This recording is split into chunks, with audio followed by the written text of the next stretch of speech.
좋은 아침입니다. 마태복음 22장 23절에서 33절 말씀 보도록 하겠습니다.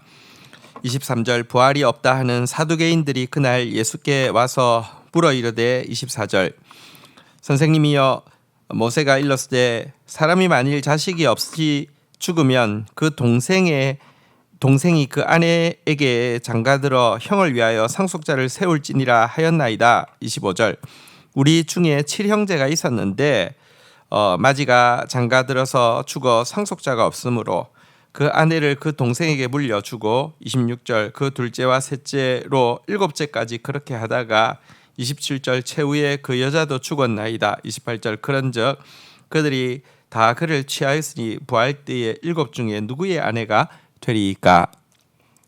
자, 어제 본문에서는 바리새파와 헤롯 당이 나왔다고 하며 오늘은 또 하나의 유대 정치의 축인 사두개인이 예수님에게 나왔습니다. 사두개인은 굉장히 현세주의자였죠. 그래서 이들은 부활이 없다라고 가르치고 있었습니다. 그리고 부활이 없다는 것을 증명하기 위해서 예수님께 모세의 혼인법에 나오는 취수혼 제도를 가지고 질문을 했습니다. 취수혼이라는 게 뭐냐고 하면 형이 결혼을 해서 자식이 없이 죽은 상태가 되면 그 동생으로 하여금 형수를 취하여 결혼하고 그 사이에서 낳은 첫 아이를 죽은 형의 아들로 간주해서 기업을 이어주는 그런 제도를 취수혼 제도라고 하는데요. 그들의 질문의 내용이 무엇입니까? 이 취수혼 제도, 모세의 제도에 의해서 한 7형제가 있는데 첫째가 자식 없이 죽는 바람에 둘째가 이제 형수와 결혼했는데 똑같이 또 그도 자식 없이 죽게 되어서 셋째, 넷째, 다섯째, 여섯째, 일곱째와 다 이 형수가 결혼을 하게 되었고 형수도 죽었다. 그런데 부활이 있다라고 이렇게 허무맹랑한 이야기를 하는데 만약에 부활이 있다고 하면 이 여자는 누구의 아내가 되겠느냐 이런 질문이었습니다. 질문하면서도 자신은 굉장히 논리정연하게 부활을 부정하는 결정적인 질문을 했다라고 어수대면서 예수님께 질문을 했겠지요. 근데 이 질문에 대해서 예수님이 무엇이라고 대답하십니까? 29절 예수께서 대답하여 이르시되 너희가 성경도 하나님의 능력도 알지 못하는 거로 오해하였도다. 30절 부활 때에는 장가도 아니가고 시집도 아니가고 하늘에 있는 천사들과 같으니라. 자, 예수님께서 이 질문 그리고 질문을 하고 어수되고 있는 사두개인들에게 무엇이라고 이야기했냐면 너희는 성경도 알지 못하고 하나님의 능력도 모르기 때문에 그런 자기 얄팍한 주장을 하고 그것 가지고 스스로 확신에 빠져 있다라고 이야기를 하고 있습니다. 오늘날 많은 사람들이 성경에 대한 불신을 표현하면서 이런저런 질문들을 하고 있는데요. 이것은 사실 대부분의 경우 성경을 제대로 몰랐거나 아니면 하나님의 능력을 인간의 짧은 생각으로 제한하고 있기 때문에 나온 어리석은 질문에 지나지 않습니다. 성경에 보면 정말 성경 자체에 해답이 있습니다. 또 특별히 무에서 유를 창조하신 하나님의 능력을 신뢰하고 본다고 하면 사실은 정말 우리의 질문들 중에 대부분은 질문거리가 되지 않는 것입니다. 이렇게 말씀하시고 나서는요, 예수님은 부활의 날에 우리가 덧입게 되는 몸은 지금 현생 인류의 몸과는 많이 다를 것이라는 것을 이야기를 하고 있고요. 그날에는 더 이상 결혼 제도가 존재하지 않을 것이다 라고 설명을 하고 있습니다. 여러분, 우리가 금생에서 결혼 제도가 있는데요. 이 하나님이 주신 이 제도는 인류로 하여금 생육하고 번성하게 하기 위한 제도이기도 하고요. 또한 성을 통하여서 부부가 온전히 하나 되어지고 또 삶의 기쁨을 얻게 하는 중요한 방편이고요.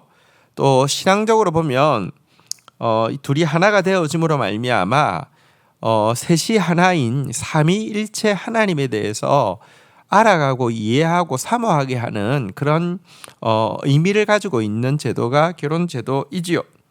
하지만 천국에서는 더 이상 출산이 필요하지 않고 또한 하나님과의 교제가 완전한 교제, 삼위일체이신 하나님과의 완전한 교제가 끊이지 않고 온 인류가 정말 하나님 안에서 한 형제 자매로 회복되었기 때문에 더 이상 성적인 관계의 기쁨, 성적인 욕구, 그리고 결혼 제도 자체가 존재하지 않을 것이다 라고 예수님께서 답변하셨습니다.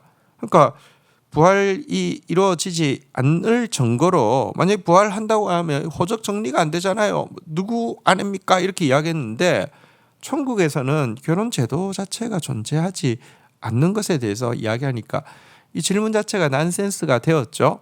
그러나 어쨌거나 그들은 부활을 이렇게 말도 안 된다 이렇게 이야기하고 있는데, 이어서 예수님은 사두개인들에게 그들이 유일하게 받아들이려는 성경인 모세오경의 내용을 가지고 부활의 확실성을 증언하고 있습니다. 31절 죽은 자의 부활을 논할진대 하나님이 너희에게 말씀하신 바 32절 나는 아브라함의 하나님이요 이삭의 하나님이요 야곱의 하나님이로라 하신 것을 읽어보지 못하였느냐.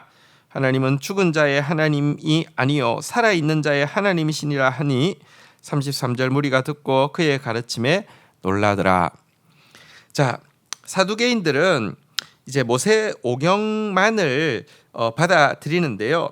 지금 모세오경 내용을 인용하였습니다. 정확하게 이야기하면 출애굽기 3장 6절 모세에게 하나님이 모세를 부르실 때 모세에게 나는 아브라함의 하나님이요 이삭의 하나님이요 야곱의 하나님이다 라고 이야기하신 부분을 인용을 하고 있습니다. 이게 무슨 말이냐고 하면, 여러분 모세 입장에서는 아브라함, 이삭, 야곱은 한참 앞에 인물이지 않습니까? 적어도 400년 훨씬 이전의 인물이지 않습니까? 그런데 하나님께서 모세를 부를 때 나는 아브라함의 하나님이다, 이삭의 하나님이다, 야곱의 하나님이다 라고 이야기하면서 지금 모세 시대에도 아브라함, 이삭, 야곱이 하나님 앞에서는 같이 있다라는 표현으로 이야기하신 부분을 인용을 하신 것입니다. 하나님 앞에서는 이들이 여전히 살아있는 존재라고 이야기를 하시는 것입니다. 다시 말하면 그들은 죽어서 무로 돌아간 것이 아니라 부활의 영광에 동참하고 있음을 이 모세를 부를 때 하신 말씀이 반증하고 있다는 것입니다. 여러분, 신자는요 말할 수 없는 사모함으로 한 가지를 기다리는 사람입니다. 그것은 무엇이냐고 하면 영광스러운 몸의 구속을 기다리는 것입니다.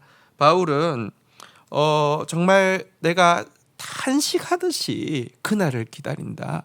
정말 이 오욕의 몸을 벗고 이 썩을 몸, 이 죽을 몸, 이 욕된 몸, 이 약한 몸을 벗고 정말 강한 몸, 썩지 않을 몸, 죽지 않을 몸, 이렇게 영광스러운 몸을 덧입게 될 그날을 탄식하면서 기다린다라고 했던 이 소망, 부활의 소망을 가지고 있는 자입니다.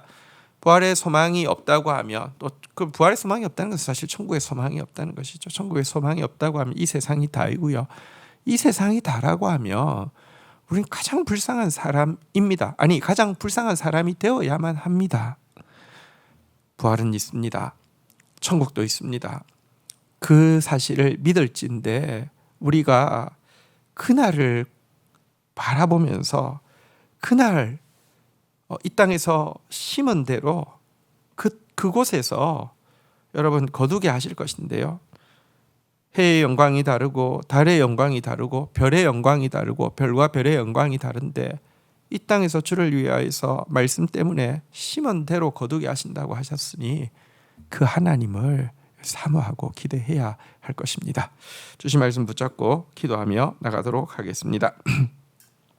하나님 아버지 감사합니다. 우리가 많은 경우 불신앙적인 질문을 가지게 되는 것이 성경도 알지 못하고 하나님의 능력도 알지 못하기 때문에 오해함임을 분명히 깨닫습니다. 하나님의 전능하신 능력을 믿는 자 되어지게 하여 주시고, 하나님의 말씀 표피적으로 아는 것이 아니라 제대로 알므로 말미암아 우리의 모든 생각과 문제에 대한 해답이 되시는 말씀의 능력을 체험하는 저희들 되어질 수 있도록 주께서 역사하여 주시기를 간절히 간구하고 소원합니다. 하나님, 부활은 실존하며 천국은 실제하며 부활의 그날 우리가 덧입을 그 영광의 몸이 실존함을 신뢰하게 하여 주시고, 그러기에 이 땅에서 심는 것 가지고 그 땅에서 거둘 것이오니 정말 주를 위한 수고가 헛되지 않을진데 진리를 위하여서 수고하는 자 되어지게 하여 주시고, 예수 닮기 위해서 수고하는 자 되어지게 하여 주시고, 이웃 사랑하기 위해서 수고하는 자 되어지게 하여 주시고, 자기 부인하기 위해서 수고하는 자 되어질 수 있도록 은혜를 더하여 주옵소서. 예수 그리스도의 이름으로 기도 올립니다. 아멘.